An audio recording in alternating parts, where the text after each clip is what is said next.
नमस्कार, मैं हूं विकास गोस्वामी और आप इनसाइड भारत टीवी देख रहे हैं। अपने दर्शकों से जो वादा किया था कि पूर्वांचल के हर एक गांव ले जाऊंगा, उस मुहिम में हम लगातार प्रयासरत हैं। और उसके साथ एक वादा जो जुड़ा था कि हर प्रत्याशी से मिलूंगा, जितना ज़्यादा संभव हो सके इस प्रत्याशियों से मिलूंगा और वो वादा जो वो जनता के बीच में जाके कर रहे हैं, उन वादों को अपने कैमरे में कैद करूंगा। क्यों? ताकि जीतने के बाद यदि जीतते हैं तो सवाल जवाब हिसाब किताब किया जा सके कि क्या करेंगे और क्या नहीं करेंगे। इस वक्त हम लोग वार्ड संख्या 37 में मौजूद हैं। गोरखपुर के दक्षिणांचल में पड़ता है और मेरे साथ वार्ड संख्या 37 के प्रत्याशी के प्रतिनिधि लालजी ओझा जी हैं, जो कि बसपा के बैनर तले चुनाव लड़ रहे हैं। चुनाव चिन्ह इनका कपलेट है, मिल गया है, समय बहुत कम बचा है, तो जाहिर सी बात है कि मेहनत ज़्यादा करनी पड़ेगी। अपनी चुनाव चिन्ह को प्रसारित करने के लिए अपने पूरे वार्ड में निश्चित तौर पर ज़्यादा मेहनत करनी पड़ेगी। बहुत बहुत स्वागत है सर आपका इनसाइड भारत टीवी पे। धन्यवाद। किस तरह से, अब चूँकि काफ़ी लंबा समय हो गया लगातार आप चल रहे हैं और चुनाव अब मुश्किल से एक हफ्ते भी नहीं बचे हैं, प्रचार करने के लिए 3-4 दिन 5 दिन का मौका है। किस तरीके से जनता के बीच में जा रहे हैं, अब तक का अनुभव बताइए। जब से ये चुनाव की मुहिम चल रही है, मैं 12 बजे सो के 4 बजे उठता हूँ और 6 बजे मैं तैयार हो जाता हूँ। 6 बजे से लेकर 9 बजे तक मैं बाइक से, कभी पैदल, कभी साइकिल से भी चलता हूँ जनता के बीच जाने के लिए। उसके बाद 10 बजे से मैं अपनी गाड़ी बैठता हूँ, फिर रात के 8 बजे तक चलता हूँ, फिर 8 बजे आता हूँ, फिर पैदल घूमता हूँ 11 बजे रात तक, फिर 12 बजे सोता हूँ, 4 बजे जगता हूँ। ये मेरा मुहिम चल रहा है प्रचार करने का। मैं एक नया राजनीति करने नहीं आया हूँ। मैं हाई स्कूल में पढ़ रहा था, मेरे राजनीति मेरे जेहन में है, समाज सेवा मेरे जेहन में है। मेरे बाबा 1962 में प्रधान थे, 1962 से लगाए 2010 तक बाबा, चाचा, फिर मैं 48-50 साल तक मैंने प्रधानी की है। और मैं ब्लॉक प्रमुख का भी चुनाव लड़ा था, लेकिन संजोग से 2-3 वोटों से हार गया था। मैं छात्र जीवन से राजनीति में हूँ। मैं छात्र संघ का अध्यक्ष रहा, मैंने LLB किया हरिश्चंद्र PG कॉलेज से। और मेरा अनुभव राजनीति में एक समाज सेवा के रूप में है। राजनीतिक व्यक्ति को सामाजिक सेवक के रूप में अपनी प्रस्तुति देनी चाहिए समाज में। एक आम सवाल, चूँकि लंबा समय, मतलब कि अब इसको मैं ये कह सकता हूँ कि राजनीति आपको विरासत में मिली है। जी हाँ। तो अभी आप हर जगह जा रहे हैं, अपने वार्ड में लगभग हर गांव में आप अब तक घूम चुके होंगे, कई चक्कर घूम चुके होंगे, तो जाहिर सी बात है कि वोट के साथ साथ वहाँ की समस्याएं भी दिख रही होंगी। मैं चाहता हूँ कि मेरे कैमरे में कुछ वादे हो जाएं कि जीतने के बाद क्या क्या काम करेंगे अपने वार्ड के लिए। मेरा पहला वादा ये है कि मैं जब लड़कपन की ज़िंदगी शुरुआत किया था, छात्र जीवन से, छात्र राजनीति से, और जवानी से लेके अब तक, अब तो 55-56 साल की एज हो रही है, लेकिन जिस हिसाब से आप दौड़ रहे हैं अभी भी आप जवान हैं। ये आप सब लोगों का प्यार है, स्नेह है। तो मेरा सबसे बड़ा एक मुद्दा है कि मैं नौजवानों को रोज़गार देने की दिशा में चलना चाहता हूँ। और जब बेरोजगार नौजवान रोज़गार पाएगा तो सारी स्थितियाँ, परिस्थितियाँ अपने आप अनुकूल होती जाएंगी। मेरा ये प्रथम मुद्दा है। विकास मेरे समझ से एक सतत प्रक्रिया है। जो भी जनप्रतिनिधि आएगा, लायक होगा ज़्यादा काम करेगा, थोड़ा उसमें काबिलियत कम होगी तो कम काम करेगा, नालायक होगा, सीधे नालायक होगा तो कम काम करेगा। वो कुछ थोड़ा शब्दों का ये है जी। अब चूंकि वार्ड संख्या 37 लगभग एक बड़ा, मतलब कि वार्ड है, और जाहिर सी बात है कि हर गांव में जाना और जनता के बीच जनसंपर्क, तो निश्चित तौर पे काफ़ी ज़्यादा दिक्कतों का सामना करना पड़ रहा है। अब मुझे पता चला कि आपकी तबीयत भी ख़राब है, उसके बाद भी आप चल रहे हैं। राजनीति एक हम लोग, अब चूँकि आपकी भी एक उम्र हो गई है और हम लोग आप जैसे लोगों से सीखते हैं जी। तो एक कहावत मैंने बड़े बुजुर्गों से, आप ही लोगों से सुनी है कि अगर पैसा कमाना हो तो आपको नौकरी करनी चाहिए, थोड़ा सा ज़्यादा कमाना हो तो सरकारी नौकरी या फिर कोई बड़ी नौकरी कर लीजिए, और बहुत ज़्यादा कमाना हो तो राजनीति में आ जाइए। देखिए, मुझे विरासत में अपने बाबा के द्वारा 20 एकड़ ज़मीन मिली हुई है। ये पता कर सकते हैं, इंतखाब में पता कर सकते हैं। और मैंने कुछ, अब मेरे पिता ने, मेरे चाचा ने और मैंने भी उसमें बढ़ोतरी ही किया है, राजनीति के जरिए नहीं।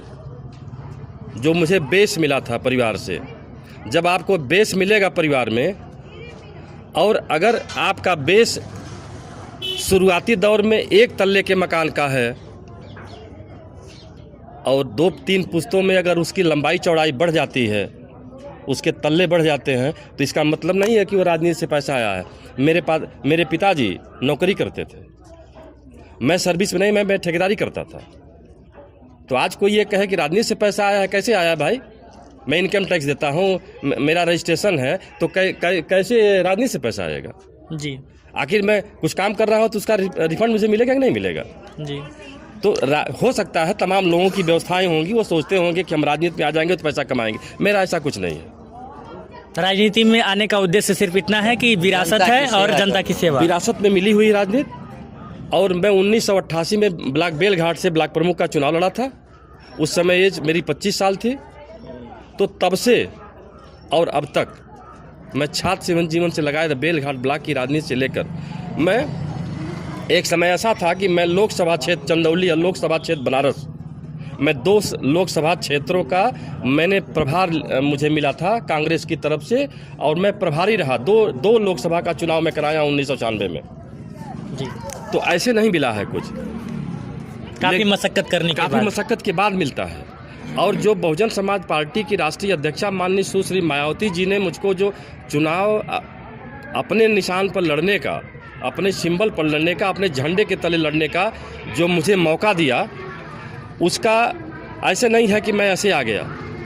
मैंने समय समय पर बीएसपी के लोगों का भाईचारा के तहत, सोशल इंजीनियरिंग के तहत मैंने भरपूर मदद किया है। और उस मदद करने का आज रिजल्ट मुझको ये मिला कि बहुजन समाज पार्टी के राष्ट्रीय अध्यक्षा जी ने मुझे अपनी पार्टी से लड़ने का सिंबल दिया। जाहिर सी बात है कि चुनाव है, और चुनाव है तो तमाम कवायद, तमाम चीज़ें हो रही हैं। मैं आपको बता दूं, मेरे साथ इस वक्त लालजी ओझा के साथ हनुमान बने फिर रहे हैं, चल रहे हैं लगातार, उनके साथ कदम से कदम मिला के कमलेश दुबे जी हैं। खुद भी आप राजनीति मतलब कि अगर मैं राजनीति की विशेषज्ञ कहूँ तो वो भी कुछ गलत नहीं होगा। 1988 से आप भी ग्राम बोलना तो फांसी तबीयत थोड़ी नासाद है तो इसलिए थोड़ी सी दिक्कत है। लेकिन देखिए कि जुनून और दोस्ती निभाने का जो जुनून है वो इस कदर है कि तबीयत खराब होने के बाद भी आप लगातार साथ चल रहे हैं। जाते जाते वार्ड संख्या 37 की जनता को कुछ कहना चाहेंगे? देखिए, मैं शुरू कर रहा हूँ अपने ग्राम सभा से। मैं प्रधान था तो मैंने 2 शिक्षा मित्र बनाया था, 2 आंगनबाड़ी कार्यकर्ती मैंने बनाया था, आंगनबाड़ी सहायिका मैंने बनवाया था, आशा की नियुक्ति मैंने किया था, 7 लोगों को, पंचायत मित्र का मैंने 7 लोगों को रोजगार दिया था अपने ग्राम सभा में। और मेरे ग्राम सभा के लोग इस बात के गवाह हैं कि मैं कभी प्रधान के लिए वोट मांगने अपने ग्राम सभा में नहीं गया हूं, और हमेशा 100, 150, 200 की मार्जिन से चुनाव जीतता रहा हूं। एक बहुत बड़ा मैं संदेश देना चाहता हूं अपने क्षेत्र के लोगों को। नाम नहीं पूछिएगा, मेरे एक रिलेटिव हैं जो इंडियन ऑयल में एग्जीक्यूटिव डायरेक्टर हैं।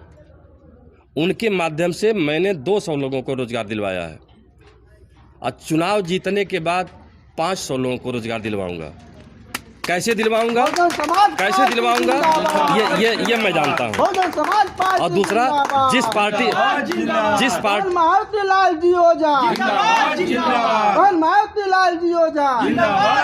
जिस पार्टी का मुझे सिंबल मिला है, आदरणीय बहन सुश्री मायावती जी का, ये सेमीफाइनल हम लड़ रहे हैं। आगामी 2022 के चुनाव में हम फाइनल मैच खेलेंगे और सरकार बनाएंगे। जिस दिन मेरी सरकार बनी, मेरी बहन मायावती, सुश्री मायावती जी मुख्यमंत्री बनी, उस दिन मैं रोजगार की दिशा में इतना आगे बढ़ूंगा कि लोग मुझको अब मेरे घर जा कर के कहेंगे नहीं, अब आप ही लड़ो चुनाव। क्या बात है, ये कॉन्फिडेंस मुझे भी अच्छा लगा। बहरहाल एक बार फिर से आपको शुभकामनाएं। वार्ड संख्या 37 से आप चुनाव लड़ रहे हैं, आपको भी शुभकामनाएं और तमाम प्रत्याशियों को शुभकामनाएं। क्योंकि एक पत्रकार की हैसियत से मैं यही कह सकता हूं, क्योंकि सभी लोग लड़ते हैं जीतने के लिए। बहुत बहुत शुक्रिया बातचीत करने के लिए। एक चीज आपको बता दूं, मैं यहाँ इलेक्शन में यूं ही नहीं आ गया हूँ। मेरे पास पूंजी है। पूंजी कहने का कि मेरे पास 10,000 वोट की थाती है मेरे पास, और उसमें ब्याज लगेगा। ब्याज लग करके वो 15,000 होगा। और मेरा चुनाव निशान है कप प्लेट। कप प्लेट पर मैं अपने मतदाताओं से, अपने शुभचिंतकों से, अपने साथ चलने वाले लोगों से यही मेरा निवेदन है, अपने भाइयों से मेरा यही निवेदन है कि मेरे कप प्लेट के चुनाव निशान पर जिला पंचायत के मतदाता 37 नंबर वार्ड से कप प्लेट पर मुहर लगाकर मुझे जिताने का काम करें। मैं उनका सम्मान बढ़ाने का काम करूंगा, ये मेरा असली वादा है। चलिए, बहुत बहुत शुक्रिया सर इनसाइड भारत टीवी से बातचीत करने के लिए। धन्यवाद।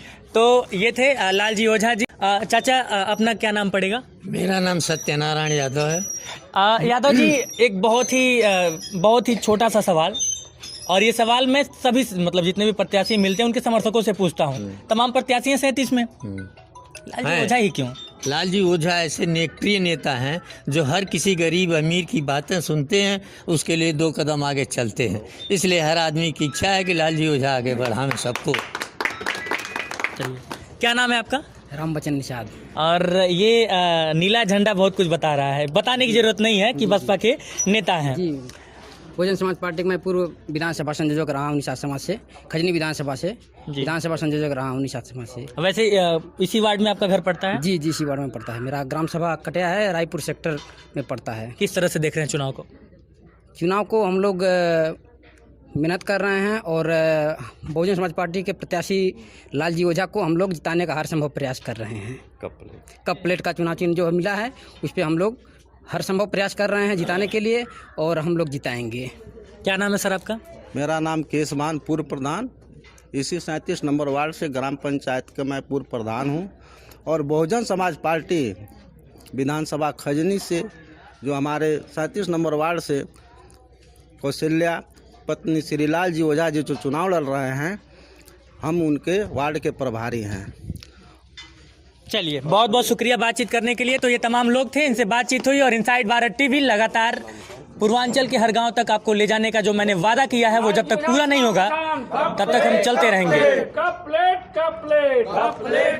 माइक थामे